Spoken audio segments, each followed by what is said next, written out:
आज पूरे देश में नौजवानों की हालत बस से बदतर हो रही है। महंगाई चरम पे है, नौकरियां खत्म की जा रही हैं। इससे बड़ा मुद्दा क्या हो सकता है? आजम खान साहब पर जो अभी जो है इनकम टैक्स का छापा पड़ गया। ये बताइए बीजेपी का जो धज्जी उड़ गई है मोदी के चुनाव। अच्छा, किस मुद्दे पे चुनाव लड़ रहे हैं इस बार आप लोग? हम लोग तो एकदम महंगाई और बेरोजगारी पर चुनाव लड़ेंगे। कोई नया मुद्दा नहीं है? उन्होंने कहा बेरोजगारों के खाते में 15 लाख रुपया जाएगा। 15 लाख रुपया आ गया हमारे खाते में देश है। लेकिन मोदी जी ने जो असलियत है उसको उन्होंने ढक दिया, पर्दा से ढका दिया गया।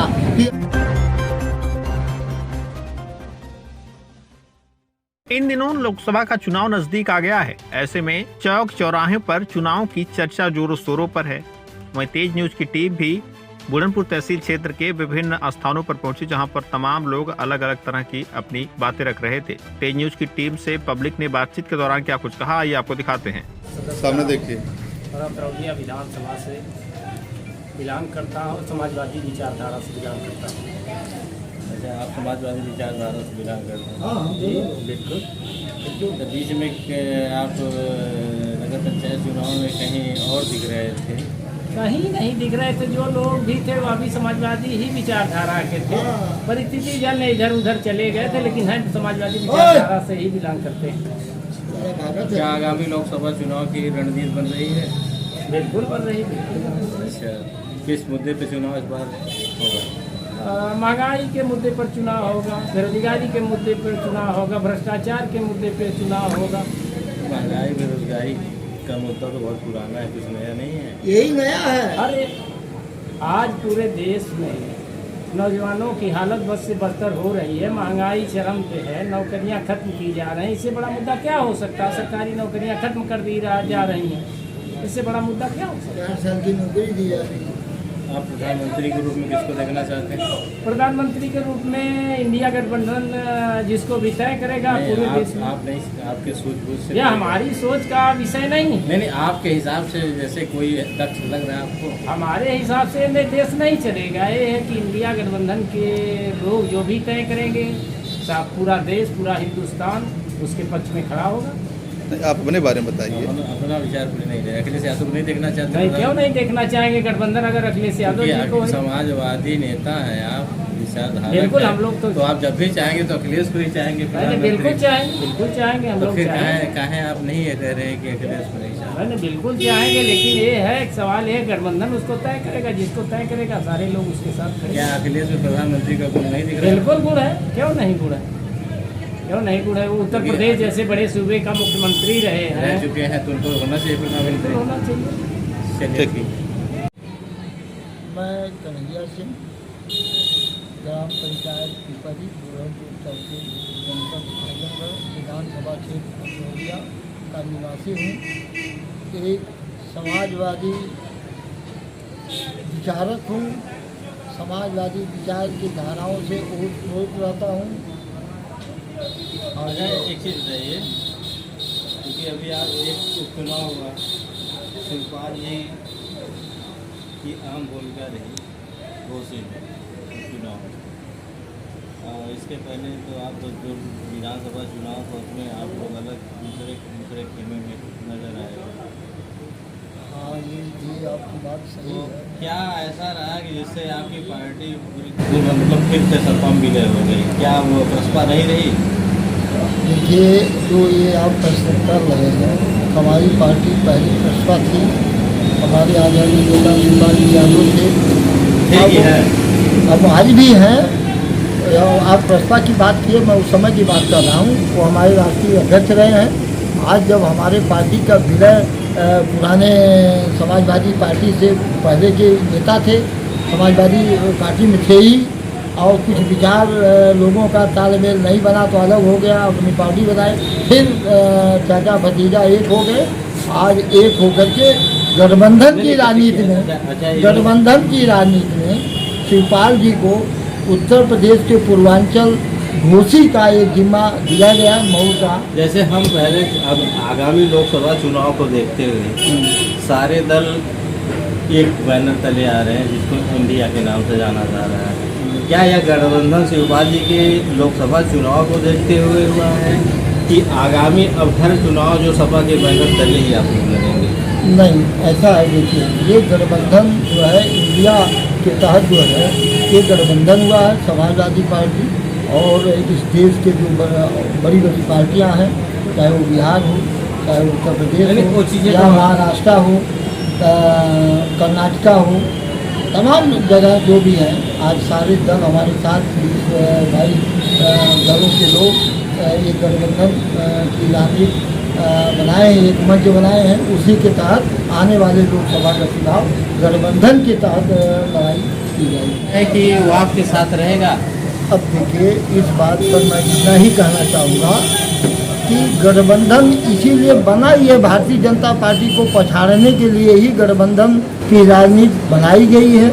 और उसी गठबंधन की राजनीति में एक होकर के, चाहे अगर हमारा यहाँ समाजवादी पार्टी का अगर प्रत्याशी यहाँ चुनाव मजबूत है, चुनाव जीत रहा है, तो हमारे अन्य गठबंधन के जो भी नेता हैं समर्थन उनको मिलेगा और समर्थन दिया जाएगा। इसी के तहत जो है ये गठबंधन बना। जो आपका ये अगर वो डरती नहीं तो अनाप शनाप, अब आप देख लीजिए आजम खान साहब पर जो है अभी जो है इनकम टैक्स का छापा पड़ गया। ये बताइए, अगर तुमको शर्म नहीं आती है? इससे बड़े इनके क्यों नहीं मारते हैं छापा? ये जो अधिकारी वर्ग है, अधिकारियों को मारे, जो उत्तर प्रदेश में लूट करके बैठे हैं खजाना, क्यों नहीं मारते हैं? वो एक सहाय जो है, ये बनारस का एक सहाय है जो बहुत लोगों को मैनेज करता है, अधिकारियों को मैनेज करता है, नेताओं को मैनेज करता है, उस पर ये आप गठबंधन के तहत लड़ना चाहते हैं। हाँ बिल्कुल। तो फिर बीजेपी से डर कहीं न कहीं सता रहा है। बिल्कुल नहीं, बीजेपी हमसे घबरा रही है। हम क्यों बीजेपी घबराएंगे? जनता ने तो दिखा दिया, आपको 10 साल पीछे हमको दिखा के जनता ने दिखा दिया है। बीजेपी का जो धज्जी उड़ गई है मोदी के चुनाव। अच्छा, किस मुद्दे पर चुनाव लड़ रहे हैं इस बार आप लोग? हम लोग तो एकदम महंगाई और बेरोजगारी पर चुनाव लड़ेंगे। कोई नया मुद्दा नहीं है? नया मुद्दा, इससे बड़ा मुद्दा क्या होगा? नौजवानों के सामने बेरोजगार है, नौजवान बेरोजगार है, उनको झूठा आश्वासन नहीं देंगे। इन्होंने कहा कि किसानों का आय दोगुना होगी, दोगुना हो गई। इन्होंने कहा बेरोजगारों के खाते में 15 लाख रुपया जाएगा। 15 लाख रुपया आ गया हमारे खाते में। बता दे कोई, अगर उत्तर प्रदेश या हिंदुस्तान के लोगों ने क्या नाम, कोई भी जनता ये बात बतावे कि हमारे खाते में 15 लाख रुपया गया। हम झूठा वादा नहीं करेंगे। हमारी सरकार 2014 में भी थी, एक सिलेंडर 400-500 रुपया था, आज सिलेंडर जो है 1200 रुपया जा रहा। 200 रुपया चुनाव को देखते हुए इन्होंने 200 रुपया घटा दिया, फिर भी 980 रुपया। ये लाली पाप देने से काम नहीं चलेगा। हमारी सरकार में वो 400-500 तब नहीं थी महंगाई, आज क्यों महंगाई है? आप अभी आप बताइए, G20 का इन्होंने आयोजन किया, तो पीट रहे हैं, अपना सीना पीट रहे हैं, हमने ये कर दिया वो कर दिया। G20 अन्य देश नहीं बनाता है, केवल हिंदुस्तान में बना है क्या? ये 90,000 करोड़ रुपया जो है खर्च किया गया है, जनता का टैक्स का पैसा, मोदी जी ने इसको पानी की तरीके से बहाने का काम किया। ये पैसा आएगा कहाँ से? अन्य देशों में तो ऐसा नहीं पैसा लोगों ने खर्च किया था जो हमारे G20 के देश है, लेकिन मोदी जी ने जो असलियत है उसको उन्होंने ढक दिया, पर्दा से ढका दिया गया कि असलियत जा न पावे बाहर। और दूसरी बात, अमेरिका को इतना बहुत बड़ा वो बनाया गया। अमेरिका के जो बाइडेन जी आए थे, वहाँ से उनके साथ मीडिया आई थी, मीडिया को G20 में घुसने नहीं दिया गया, मीडिया कॉन्फ्रेंस नहीं कर पाई। और इसका खामियाजा ये था कि जो है जो बाइडेन दूसरे दिन चले गए G20 से, और वियतनाम में जाकर के उन्होंने इस पर जो प्रेस कॉन्फ्रेंस किया और उन्होंने कहा कि जो है इस लोकतंत्र का ये हनन है। मोदी जी जो है मीडिया से घबराते हैं। ये जो बाइडेन के शब्द थे वियतनाम में उन्होंने जाकर के किया है, ये कितनी गलत बात है, आप बता दीजिए। और 9 साल में हम पूछना चाहते हैं, आप पत्रकार हैं, आप ये बता दीजिए 9 साल में मोदी जी कहाँ कब प्रेस कॉन्फ्रेंस उन्होंने किया हो, किसी भी एक स्थान पर बात बता दीजिए। यहाँ की मीडिया जो है मोदी से ज़्यादा मैं घबराती है। ये लोग प्रश्न नहीं करते हैं। देश के सामने जो बेरोजगारी है, देश के सामने जो महंगाई है, देश के सामने हर व्यवस्था की चीज़ें हैं, तो उस पर कोई चर्चा नहीं करता, मीडिया उस पर बात नहीं करती। क्यों नहीं बात करती?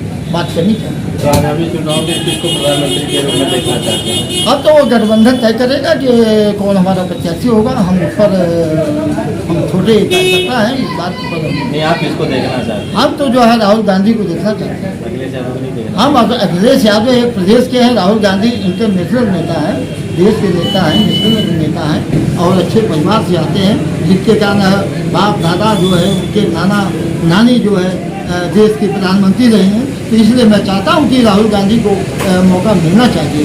गठबंधन की बात है। सफेद पत्नी गौरा हर दो। अच्छा बताइए कि इस बार लोकसभा चुनाव जो 24 की जी तैयारी जो चल रही है, लेकिन विपक्ष भी कोई कोर कसर नहीं छोड़ रहा है। इस पे आपको क्या कहना है कि मतलब कि इस बार लोकसभा चुनाव में क्या रहेगी रणनीति बीजेपी की? इस बार की लोकसभा की सीट हम लोग 80 की 80 सीटें यूपी की जीत रहे हैं। अब विपक्ष इससे घबराया हुआ है।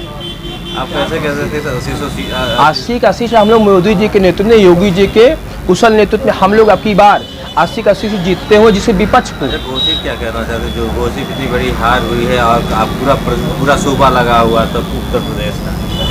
घोषी में जनता के फैसलों का हम स्वागत करते हैं, हम नंद करते हैं।